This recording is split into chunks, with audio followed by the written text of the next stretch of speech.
હોળીના દિવસે કરો આ 20 ઉપાય, તમારું ઘર ધન દોલતથી ભરાઈ જશે. હિન્દુ ધર્મમાં હોળીના તહેવારનું વિશેષ મહત્વ છે. ફાગણ માસની પૂનમના દિવસે હોળિકા દહન કરવામાં આવે છે. તેના બીજા દિવસે ધૂળેટી ઉજવાય છે. આ વર્ષે હોલિકા દહન 24 માર્ચ અને રવિવારે ઉજવવામાં આવશે, જ્યારે રંગોનો તહેવાર ધૂળેટી 25 માર્ચ અને સોમવારે ઉજવાશે. હોળીનો તહેવાર ધાર્મિક દ્રષ્ટિએ પણ વિશેષ મહત્વ ધરાવે છે. આ દિવસે કેટલાક વિશેષ ઉપાય કરી લેવાથી જીવનમાં આવેલી સમસ્યાઓથી મુક્તિ મળે છે. તો આજે અમે તમને હોળીના 20 ઉપાયો વિશે જણાવીશું. જો તમે તેને કરશો તો તમારા પર દેવી લક્ષ્મીની કૃપા હંમેશા રહેશે.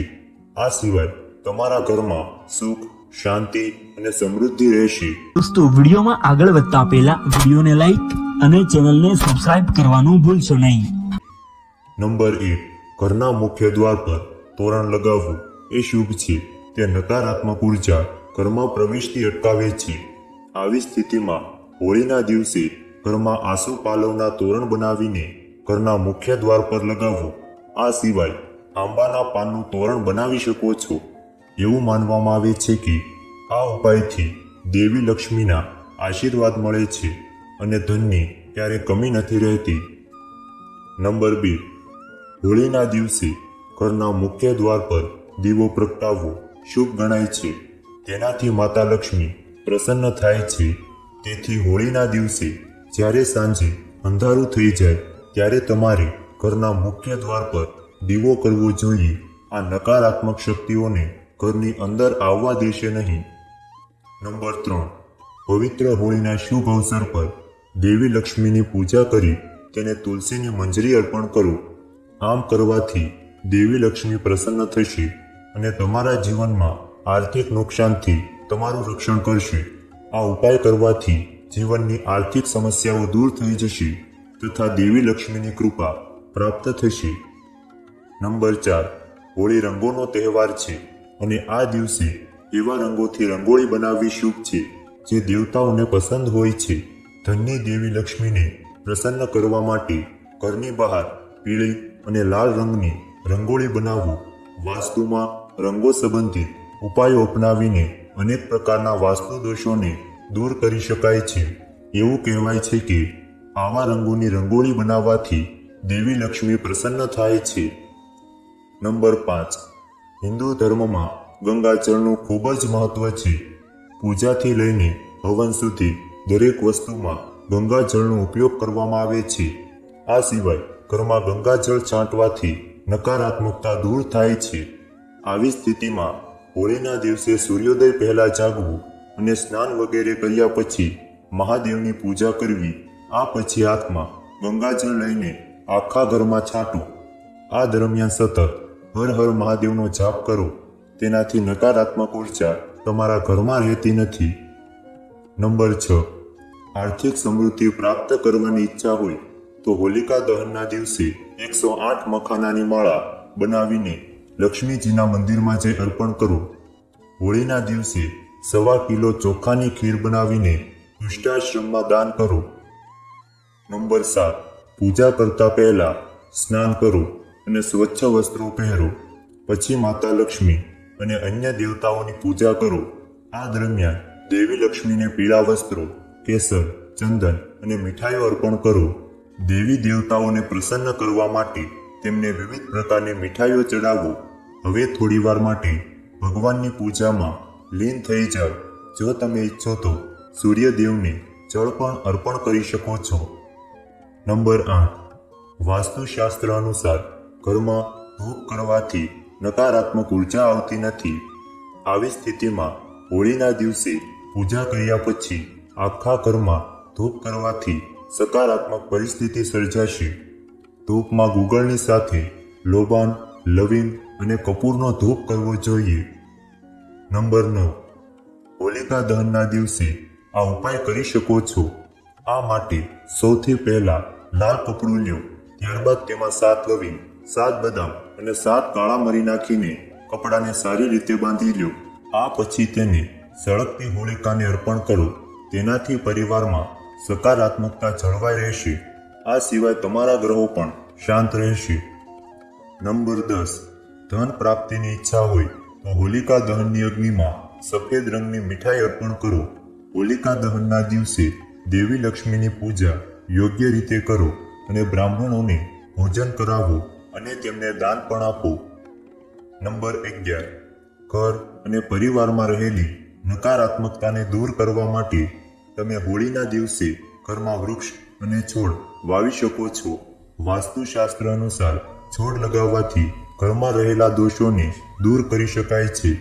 હોળીનો દિવસ ઘર માટે સારા ગણાતા છોડ વાવવા માટે ખૂબ જ શુભ માનવામાં આવે છે.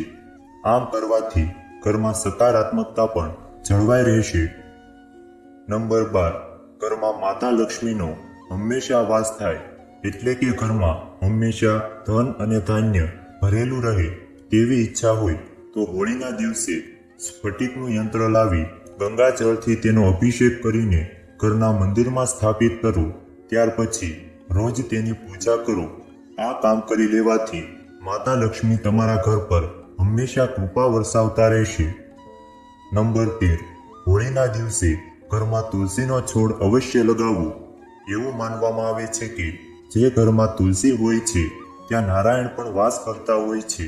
તેથી હોળીના દિવસે ઘરના આંગણામાં તુલસીનો છોડ વાવીને તેની દરરોજ પૂજા કરવી જોઈએ. આ ઉપાય કરવાથી તમારા પરિવારમાં સુખ અને સમૃદ્ધિ લાવશે, સાથોસાથ નકારાત્મક ઉર્જાનો નાશ કરશે. નંબર 14, હોલિકા દહનના દિવસે કર્જામાંથી મુક્તિ મેળવવાના ઉપાય.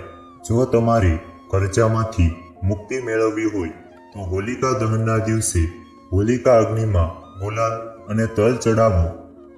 નંબર 15, હોળી પર કર્મકાંડ, પૂજા વગેરે દરમિયાન ભગવાન વિષ્ણુ અને શ્રી કૃષ્ણને અર્પણ કરતી વખતે તેની ઉપર તુલસીના પાન અવશ્ય રાખવા જોઈએ.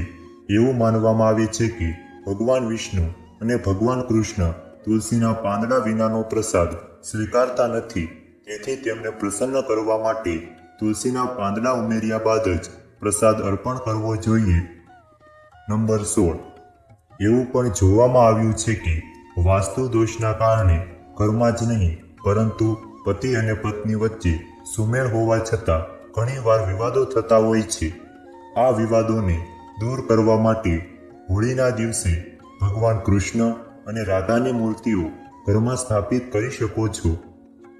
નંબર 17, હોલિકા દહનના દિવસે લવિંગનો ઉપાય કરો. હોલિકા દહનના દિવસે 5 લવિંગ અને કપૂર આગમાં નાખો અને લવિંગ બળી જાય પછી તેને તમારા કપાળ પર લગાવો. આમ કરવાથી તમે માનસિક શાંતિ મેળવી શકો છો અને તમામ દુઃખોમાંથી પણ મુક્તિ મેળવી શકો છો. નંબર 18, હોલિકા દહનના દિવસે સૂકા નાળિયેરનો ઉપાય. હોલિકા દહનના દિવસે પોતાની ઉપર એક સૂકું નાળિયેર નાખીને સળગતી અગ્નિમાં નાખો. તેનાથી ખરાબ અસર અને રાહત મળી શકે છે. તેમજ હોલિકા દહનના દિવસે 2 લવિંગ લ્યો અને તેને ઘીમાં બોળી દો. આ પછી સાંજે હોલિકા દહનમાં સોપારી અને પતાસા સાથે આગમાં ઘીમાં પલાળેલી લવિંગ મૂકો. આ ફાયદાકારક બની શકે છે. નંબર 19, હોલિકા દહન કરવાનું હોય તે દિવસે સંધ્યા સમયે ઘરની ઉત્તર દિશામાં શુદ્ધ ઘીનો અખંડ દીવો પ્રગટાવો. આ દીવો આખી રાત ચાલતો રહે તે વાતનું ધ્યાન રાખો. આ ઉપાય કરવાથી ઘરમાં ધન અને સમૃદ્ધિ વધે છે. નંબર 20, ધનની કમી દૂર કરવા માટે વાસ્તુમાં ઘણા ઉપાયો છે. હોળીના દિવસે તમે તમારા કાર્યક્ષેત્રમાં સૂર્ય ભગવાનની તસવીર લગાવી શકો છો. આ ચિત્ર લગાવતી વખતે તમારે દિશાનું ખાસ ધ્યાન રાખવું પડશે. વાસ્તુ અનુસાર ઓફિસ કે દુકાનમાં ઉગતા સૂર્યની તસવીર પૂર્વ દિશામાં જ લગાવો. જો તમને આ વિડીયો પસંદ આવ્યો હોય તો વિડીયોને લાઈક કરજો, ચેનલને પણ સબસ્ક્રાઇબ કરજો અને બાજુમાં આપેલા બેલ આઇકનને પ્રેસ કરીને ઓલ ઉપર સિલેક્ટ કરી લેજો, જેથી તમને વિડીયોની નોટિફિકેશન સૌથી પહેલા મળતી રહે. અને કોમેન્ટ બોક્સમાં જય મા લક્ષ્મી જરૂરથી લખજો.